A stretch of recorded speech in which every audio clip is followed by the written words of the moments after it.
আমরা কুয়েটের নির্লজ্জ দলান্দ ভিসিকে এবং দালাল প্রশাসনকে হুঁশিয়ার করে বলে দিতে চাই এবং সাথে সাথে কুয়েট ও কুয়েট স্থানীয় দলের সন্ত্রাসীদের হুঁশিয়ার করে বলছি, আপনারা যদি সতর্ক না হন, আপনারা যদি জুলাইয়ের মতো জুলাই থেকে শিক্ষা না নেন, আমরা জুলাইয়ের যোদ্ধারা এখনো দমে যাইনি, আমরা এখনো রাজপথ ছেড়ে যাইনি, আমরা দাবি আদায় ছাড়া আমাদের রাজপথ ছাড়বো না।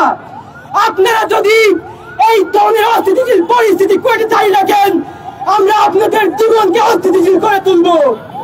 আপনাদেরকে হুঁশিয়ার করে বলে দিচ্ছি, আগামী দ্রুততর সময়ের মধ্যে আমাদের কুয়েটের ভাইদের দাবি যদি মেনে নেওয়া হয়, আমরা কঠোর কর্মসূচিতে যেতে বাধ্য হব।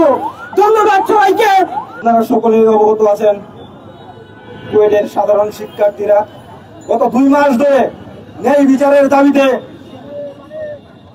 যখন বিসিবিতে আন্দোলন করে আসছিল, কোন জায়গাতে কোনো সারা শব্দ নেবে, তারা আজ নীরবতার পথ বেছে নিল। তারা 25 ঘন্টার উপর সময় ধরে আমরণ অনশনে আছে।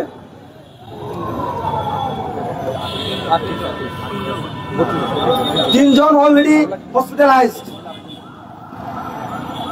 ঢাকায় কি গরম, তার থেকে অনেক গরম, অনেক আর্দ্রতা কুয়েটের আবহাওয়ায়। আমরা পড়াশোনা করে এসেছি, দেখে এসেছি বৈশাখ মানে কি পরিমাণ গরম থাকে। এই গরমে 32 জন শিক্ষার্থী 25 ঘন্টা ধরে ডিএসডব্লিউর সামনে অবস্থান করছে এবং তারা এখনো অভুক্ত অবস্থায় আছে। কুয়েটের ভিসি নিজেকে মানবিক করে দাবি করে, কিন্তু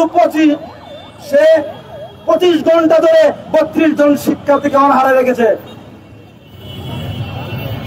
স্বাধীন বাংলাদেশে আমরা এরকম নির্লজ্জ বেহায়া ভিসি আর দেখি নাই। কুয়েটি প্রথম যেখানে একটি রাজনৈতিক দলের গুন্ডা বাহিনী আক্রমণ করেছে, রামদা হকি স্টিক, চাপাতি, পিস্তল নিয়ে কুপানো হয়েছে জুলাই যোদ্ধাদের, কুপানো হয়েছে আমার ছোট ভাইদের, রক্তাক্ত করা হয়েছে তাদের, হাড়গুড় ভেঙে 3 টুকরা করে দেওয়া হয়েছে। তারা তাদের ন্যায্য বিচারের দাবিতে যখন বিসির সাথে বসেছিল, বিসি আমরা সারা বাংলাদেশের মানুষদের তারা হামলা করেছিল, কিন্তু বিসি জানে না কে হামলা করেছিল। তারা মামলার ধরন সেই অজ্ঞাতনামা 400 জন। বিসি কাকে সেফ এক্সিট দিতে চায়, তারা সারা বাংলাদেশের মানুষ জানে। সন্ত্রাসীদের বাঁচিয়ে রাখতে চায়, সন্ত্রাসীদেরকে ক্যাম্পাসে ঢুকাতে চায়, কিন্তু স্বাধীন বাংলার ছাত্র জনতা তা কখনো মেনে নেবে না। সন্ত্রাসের ট্রাই আর কোন ক্যাম্পাসে হবে না, হবে না, হবে না। জুলাই তা সমাপ্তি টেনে দিয়েছে। শিক্ষাঙ্গন হবে সন্ত্রাস মুক্ত, শিক্ষাঙ্গন হবে রাজনীতি মুক্ত। শিক্ষাঙ্গনে কোনো লেজুর ভিত্তিক রাজনীতি চলবে না।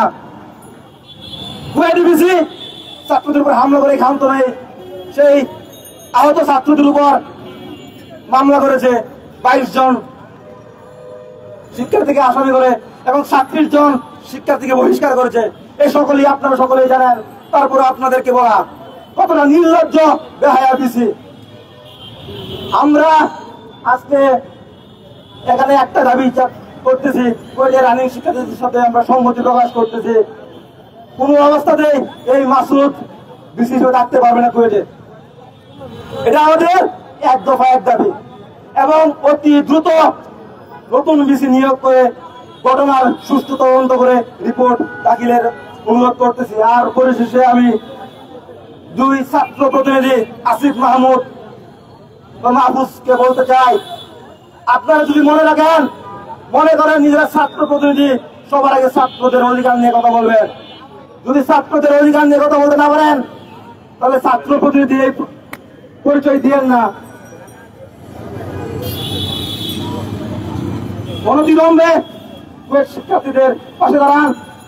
ভিসি মাসুদকে কিভাবে বাধ্য করতে হয় সেই ব্যবস্থা করেন। ধন্যবাদ সবাইকে।